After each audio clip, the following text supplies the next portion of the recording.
for lunch. We'll break for tea at 10:25. The topic for panel discussion is our outlook, the vision of smart manufacturing, including Internet of Things, robotics, and automation on food and beverage manufacturing. Just a little while ago, Jiani already shared her perspective. Now I would like to first give the floor to Dr. Yu Yi.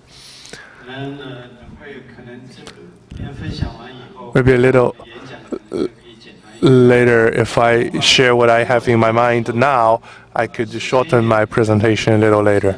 I think, in my view, smart manufacturing must be put in a broad setup. We have to really put it in the trend, in a mega trend, especially the commerce industry is becoming more and more digitized. The consumers, for example, many of our customers are engaged in digitized operations from the front end of the supply chain to the final end. A lot of traditional way of doing things are being replaced by digital technologies, and that has caused a huge impact on us. Originally, it was a supplier-driven model to be more a demand-driven model. That's the most essential change. We cannot only just look at one part of the puzzle. We need to look at the whole picture. And the other mega trend, as I have observed, is that the macroeconomy is more based on platform economy or platform revolution. And it was initiated by technology companies, internet companies. They want to set up some network to data mine the needs of their customers so as to have a scaled-up coverage on their businesses, just so they could promote diversified products and services on the platform, and then they will have some asymmetrical growth and some long-tail effect, which will allow them to provide complementary and diversified services. And in our industry, food and beverage, the platform economy will have some profound impact on us. So much is my observations of the two mega trends impacting us today. Thank you, Dr. Yu. I fully agree with you. The connectivity, today's connectivity with the customer has allowed us to have some precise understanding of our consumers. I always buy books online, but nowadays JD.com or Amazon.com, they are pushing some new books to me that are very, very to the taste of my reading habits. So that shows that the future trend need to be more services catering to the mega trend of the industry. Jiani, have you got something else to add? I think the platform economy that you mentioned is even more important now for industry, right? Not just in understanding what your recommendations are, but in terms of how to better service your people, your employees on the manufacturing line as well, right? What are the applications that they need to use and how you can improve on the applications that they're already using. So platform is, as I mentioned before, the easy on-ramp that we're taking because of Internet and because of Internet of Things. 好，谢谢嘉丽。这一点也是提醒我，就是说，当我们真正知道顾客。Thank you, Jiani. This also reminds me that once we realize what our customers are after, our colleagues can really focus on what should they do to improve the value add. Now I would like to give the floor opportunities to ask questions. And We hope that the two distinguished panelists present here on the stage can help you understand better what big impact new technologies may have on the industry. Questions? Floor can be open for questions.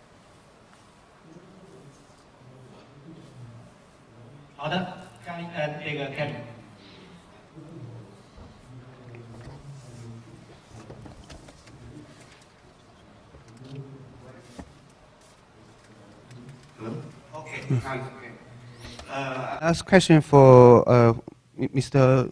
Mr. Yi and also Jiani. You know, we talk about in the presentation, last presentation, it's much more focused about model and technology. I'd like to ask about something regarding the organization and talents. When we're looking at this, you know, I agree with Yanni that the talents is actually the people is the driving force behind IoT and all the other technologies. So how should we understand the current big companies, even like my company Cargill, a huge company, and this pyramid structure, is this really fit for this you know, IoT technology? Behind that, I think is a kind of either consumer customer democracy raise up, or something about how you can respond more fast and more effectively to the customer demand, right? So I'm thinking about how do you think about this pyramid structure is going to be in the future? When we look at in China, we look at Hire. They have creating an entrepreneur platform for the small groups to design some products themselves and also try to fund them, and the company as pool for the talents and the money. And no longer like, you know, direction and, you know, tell you what to do.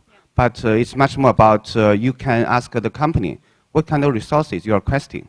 And at the end of the year, they will judge you whether you're successful or not and give you the, you know, the other, well, what will be your decision and the next year plan.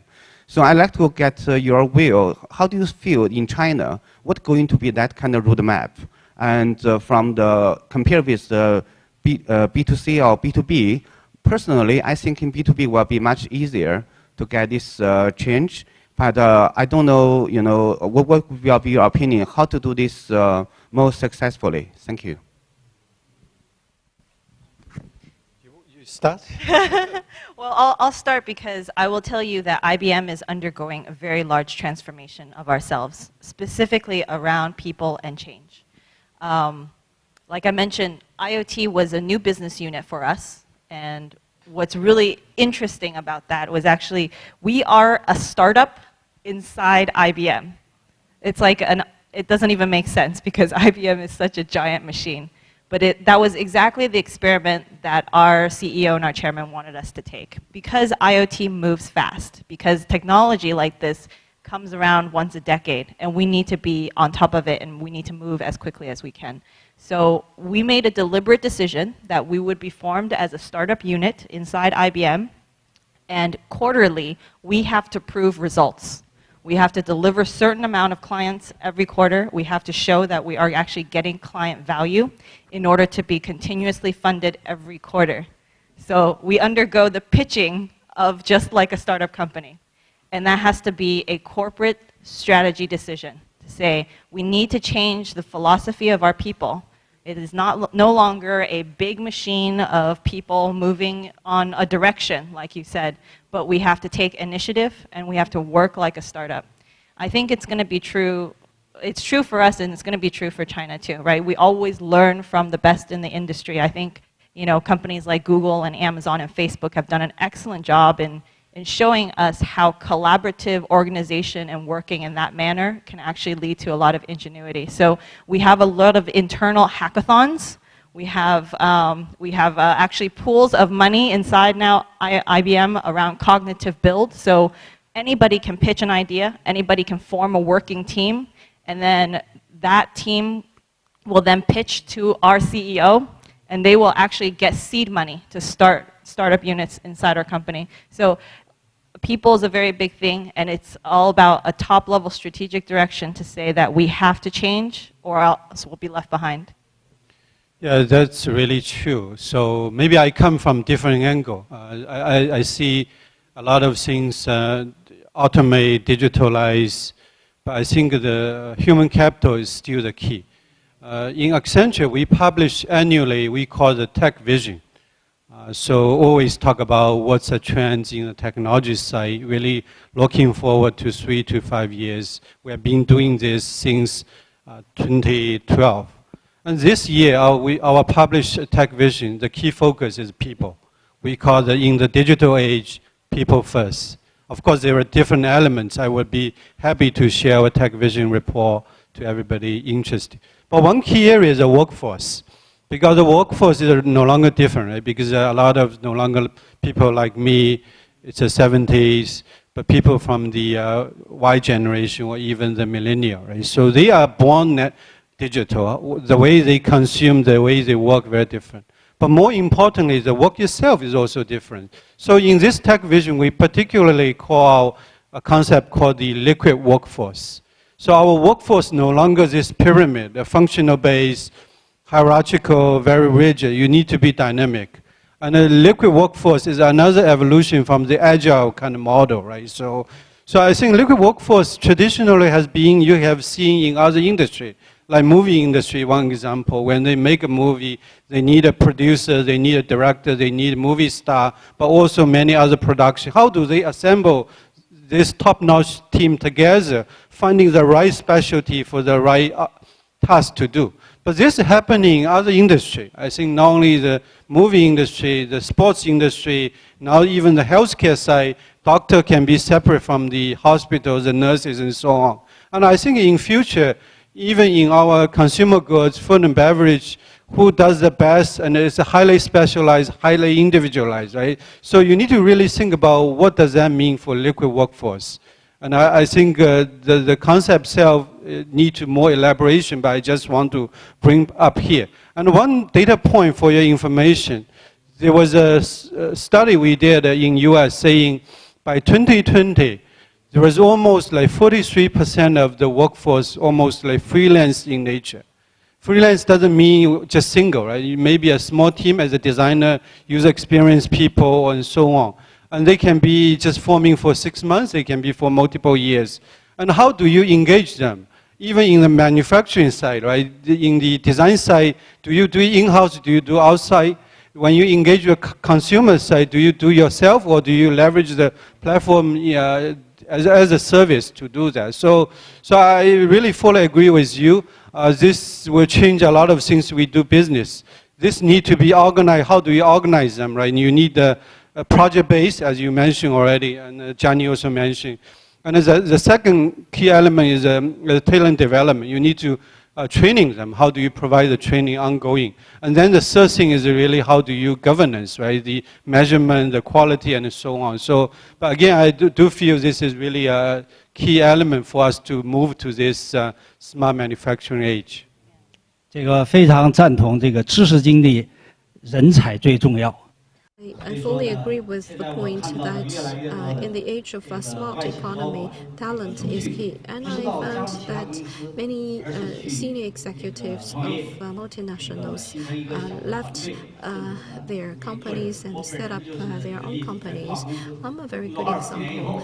After working in a multinational for 24 years, last year I began to set up my own independent consulting company. I think it can maximize my value and I can work with my counterparts to create more value. Next question, please.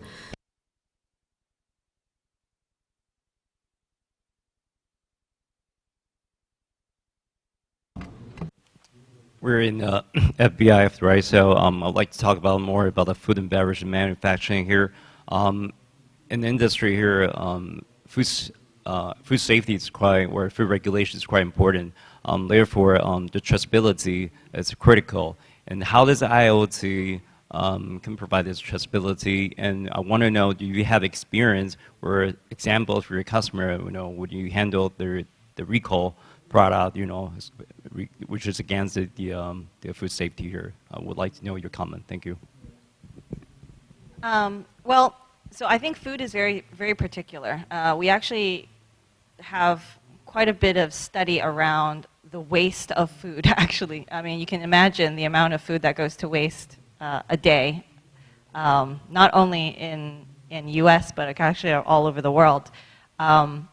So I think your food question in terms of tracking food and food supply chain transparency is actually very closely related to logistics. So a couple of the studies that we've done with actually a big ranch in US, which means they produce milk and beef for steak, is how long the process is from the point where they harvest to the point where they distribute, the refrigeration process along the way, and how it gets to the end distribution channel. And so the funny, I guess, use case here is that we actually, one, instrumented the cow so that we actually know exactly which cow it comes from, and then we tag the meat, and then we track it through the process of how it gets shipped and delivered to the facility.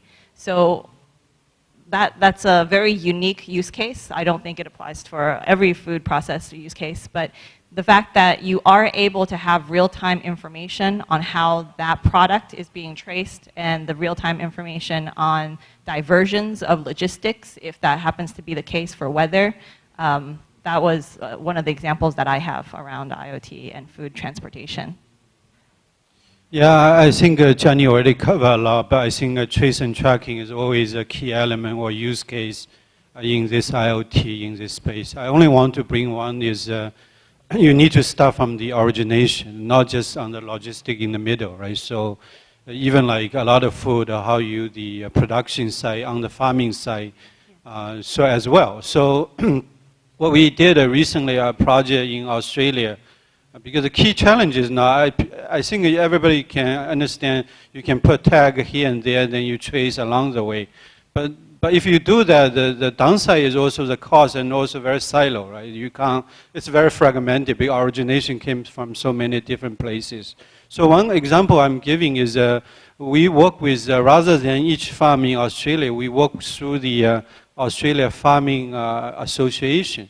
So they provide a centralized marketplace as the, it's like a cloud computing in this space. They provide the capability, enable the IoT implementation all the way from the farmer's side, then logistics side to the store side. So I don't want to go through the detail, but certainly we can give you more information. But the other example I want to give is may not be just on the food and beverage, because a lot of things are similar issue, right? So and the key thing is, again, you need to end-to-end totally integrate kind of solution with data. And I think Tesla is a good example. This is they are not just an electric car, but they have this end-to-end from manufacturing side. They are fully automated factory. If you see some of videos there, their distribution channel, you can configure online direct sale and so on. And also after sales service, not only just charging a battery, but they can do so many more, right? So as a result, when they have any issue, their recall process is very different from the traditional car manufacturer. And I think there was a case 1 year or 2 years ago, there was defect in some of the software side. They don't need to call like tens and thousands of cars back, but they can overnight just deploy and quickly through the digital channel. So this is another example I just want to bring into your attention. Yeah, actually, as you talk about Tesla, so Tesla is actually one of our clients specifically in IoT around rapid prototype and design of their vehicles, which is really interesting because the integration point for IoT, I think, becomes very important. So the platform and being able to plug in, like you said, whether you're from a source, you're from logistics, you're from manufacturing, you're from distribution, it all needs to plug into a secure platform and be able to access this information all the way across, right? So I think there's actually a lot of information already out there. And one of the biggest questions I get was, I don't need more data. I don't need IoT to get more data. I already have a lot of data. But the data is not talking to each other. So that's why we're not able to see the insights coming across them together. Definitely, and I think that brings another also point, not how you do that, but the importance of doing that. And I think I moved back to China about 2 years ago from US. I see the e-commerce, internet booming here so fast, right? A lot of area even faster than US, a lot of O2O company. Now even if you manage a company, you go, you don't see a huge canteen, but you see a lot of delivery people waiting outside the gate, deliver those food. But key thing is the food safety. A lot of recent news article about many of those like Chunar and so on. How do they make sure the clients are trustworthy about the food they deliver? And this trace and track, this is something they need to figure out how to really keep their clients highly engaged. 这个我在这个食品业呢工作了20多年呢，说一下我的看法。 I've worked there for more than 2 decades in food and beverage industry. You know, food security, food safety is including traceability has received tremendous attention from the people. Once the product is in your hand, you know, it's not a problem to trace it back because all the raw material ingredients have got clear records. But where's the challenge? Once the product is shipped out of the warehouse of the manufacturer into distributor and retailer, it's going to be very costly to keep tracing them. There are more than hundreds of thousands of stores. How do you recall them from their shelves? I mean, it's more than 1,000 salespeople. They drop what they were doing and go to take the products off the shelves, of the millions of shelves out there. And it's it's gonna take too much time. But now I've seen some new technologies that can significantly help us do that. For example, there are 2 businesses in the food show. They could use some barcode. For example, if you are drinking a Red Bull, now on the bottom of each Red Bull can, it's got a barcode. Wherever it enters, whatever the stage they're in, you know, by simply scanning the barcode on its button, on the can button, you could easily trace it back to where it was manufactured, where it's being sold, where all the ingredients are from. So I think food safety is critical and traceability is key. And right now there are many different new technologies available for help us to manage. Next one.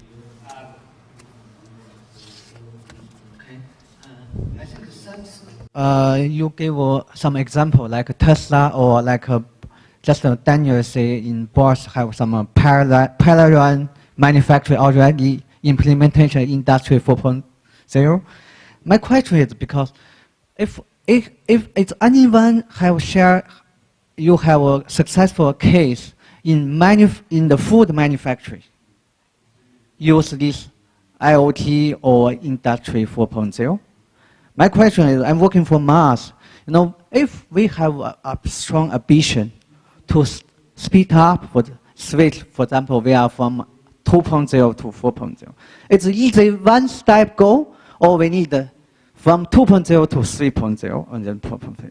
And because for my understanding, this is not easy to go because it's a lot of capability, like a talent capability, technology, system, manufacturing, equipment or facility, a lot of things. So I just want to know, and if really can implement in package for food manufacturing, not in automotive, electrical, so that's more easy to go compare food manufacturing. So what is roughly, you know, your project, the lead time, 3 years or whatever? So can anyone share some?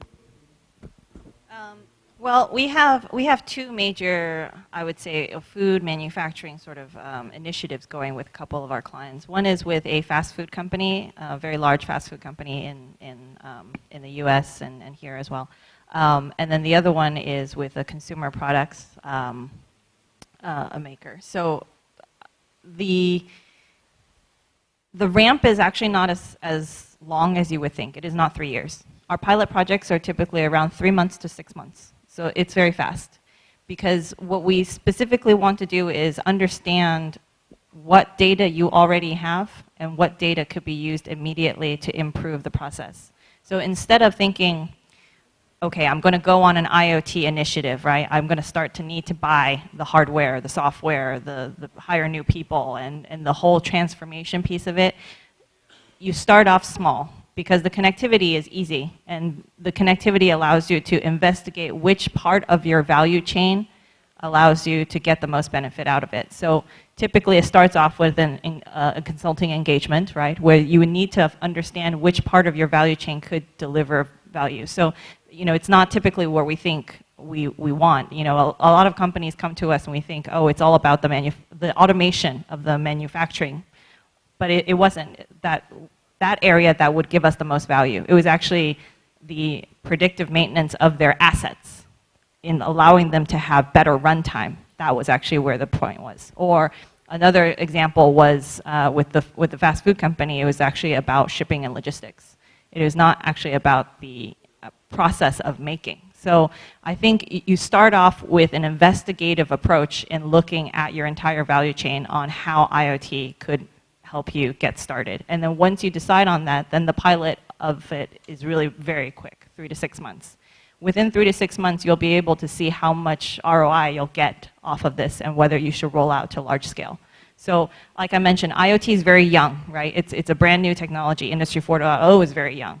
So it takes a lot of initiative, it takes a lot of vision to actually get started. But the truth is, you can continue operating at Industry 2.0 if you want to.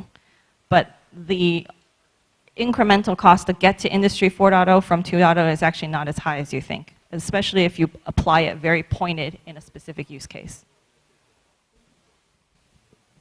So in my talk after the break, I would really talk about the not only the promise of the smart manufacturing, but also the challenge and also especially the roadmap, because you start from this static manual kind of process. How do you get to the demand-driven autonomous smart manufacturing? Is not just overnight, right? And there are different elements you need to consider from asset side, from the human resource, from the process, and so on. So, and I would say industry by industry is different, but also even like company by company in the industry is different.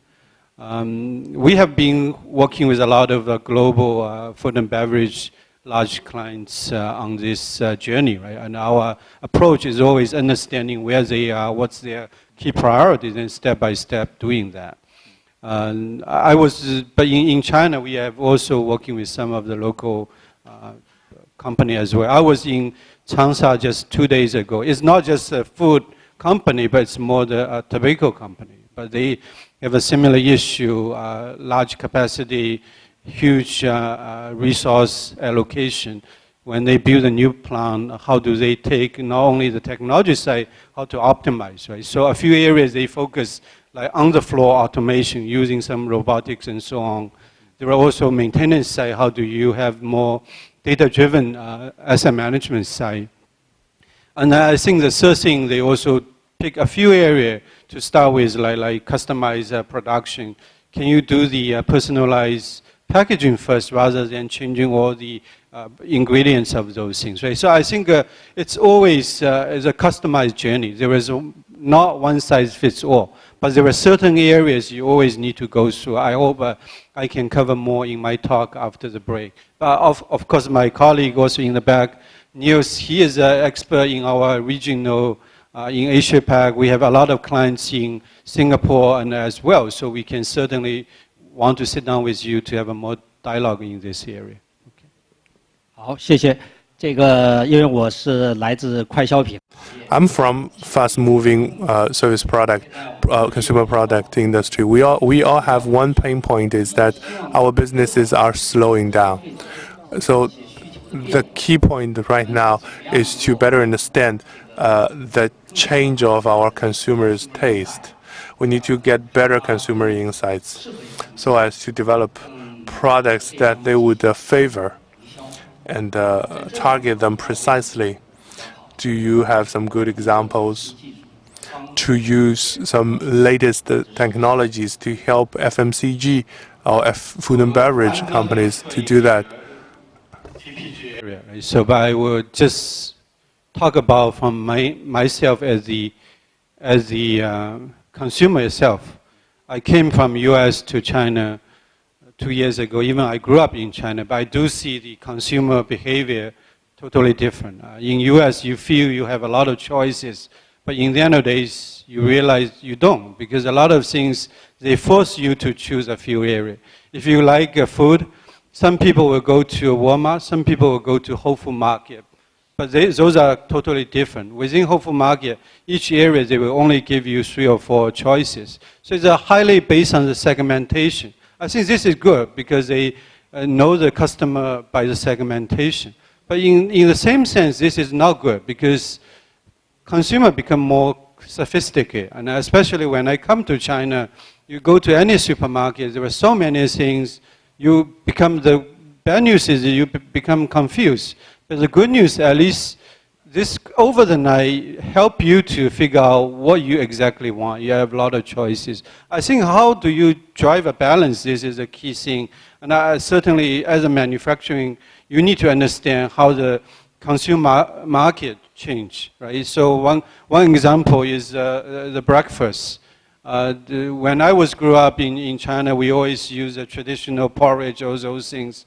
And I look at my kids and other people's kids, they start developing new tastes of those cereal, milk, but the market is changing quickly, so you cannot use the same standard to guide your strategy, right? So a lot of things you can't just base on the market research. Traditional, everybody using survey or so on.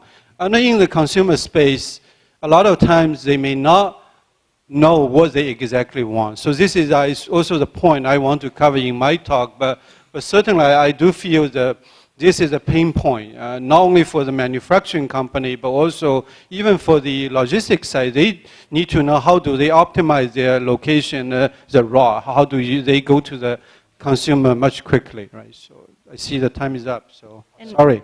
期待一会儿你的演讲。 And I think Forward to your upcoming speech.